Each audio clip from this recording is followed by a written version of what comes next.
Hello and welcome to Trading 5 Talents. In today's video, we're going to be discussing the changes to the trade log. And so this will be version 2.0. I've updated the bit.ly link, so when you click on the trade log download link from the description of any of the videos, it will automatically link to this version 2.0, so you have the newest version.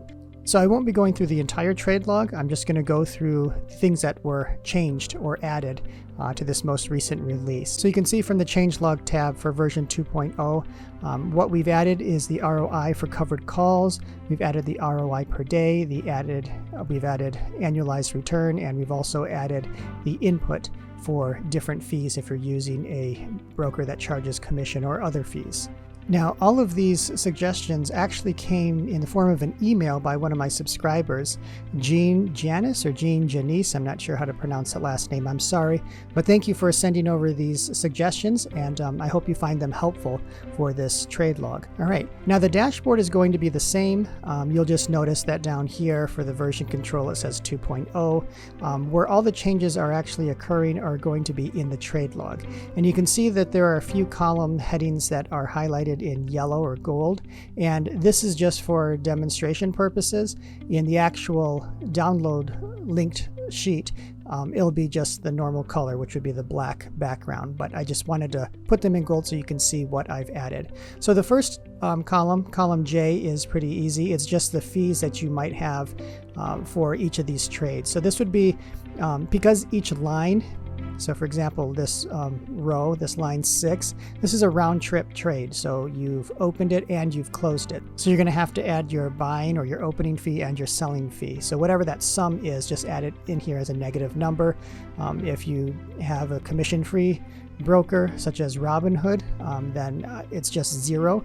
And one other thing that I wanted to mention is if this doesn't apply to you, or if you don't want any of these columns in here, instead of deleting them, if you just click on the column header, for example, this one's J, just right click and click on hide column, and then it's not visible anymore. You can see this double-headed arrow up here between I and K. It just means that there's a hidden column. So if you don't want something showing, you can simply hide the column instead of deleting it. So to show the column, I'm just going to highlight both of these, the right and the left, and then right click and then click on unhide columns, and then it comes right back.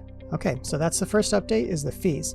Second update, well, let's move on over here. So the second update I'll mention right here is the total ROI, or the return on investment. So the total ROI, this was always there, except it only showed up for the cash secured puts, and so the request from Jean was to have it for covered calls as well, and I thought that was a great suggestion, so I've added that in here. But in order to get the ROI for covered calls, there's going to have to be an additional step that you'll have to make. So before we get into that, we have the total ROI here in column P, the return of investment, or the ROI per day, which is simply the total ROI divided by the time that this position was held. So I'm just taking the close date minus the open date, and that is my denominator. So the ROI divided by that time is the ROI per day, and then the annualized return, is listed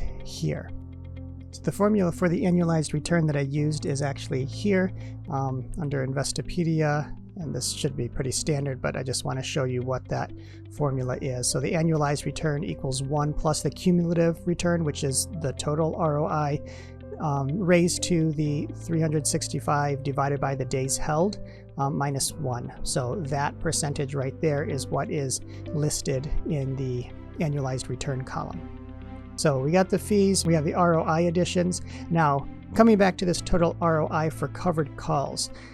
If you want to calculate this for your covered call, what you're going to first need to know is your cost basis, because in order to get the total ROI, it's going to be based off the collateral that you're putting up for that particular trade. So you need to know your cost basis. And so this example, you're selling a covered call, the 25.50 strike, but the cost basis of these shares is $25. That's what we bought them for in this example. So if you know your cost basis for the lot of 100 shares per contract that you are using as collateral, then you would just enter that cost basis there. The collateral column will auto-calculate, and then it will calculate your total ROI. Now, if you don't know what your cost basis is, for example, if you scaled in, it's helpful to have a cost basis calculator.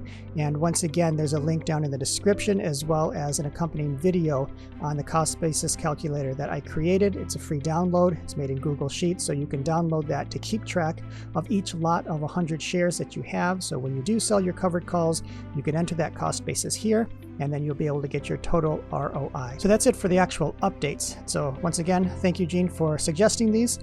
If you don't want to see any of these columns in the new trade log, or you don't want to see any of these columns in the old trade log, remember, you can hide these columns without actually deleting the formulas.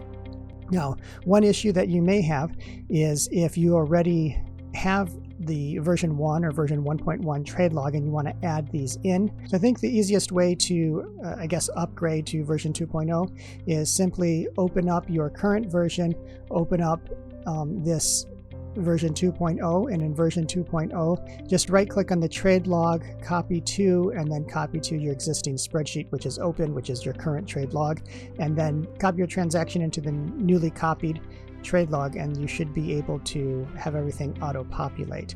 That way you don't mess up anything you change on your dashboard if you've made any changes there. So that's it for this update. If you have any questions about this particular trade log or selling options in general, just leave a comment down below or ask it on Twitter. You can follow me at Trading5Talents, and I'll try to answer it as quickly as possible. In the meantime, if you want to learn more about the wheel strategy and how I use it for lifestyle trading, click on the subscribe button, turn on the notifications so you can catch all the updates. Until next time, trade wisely and take care.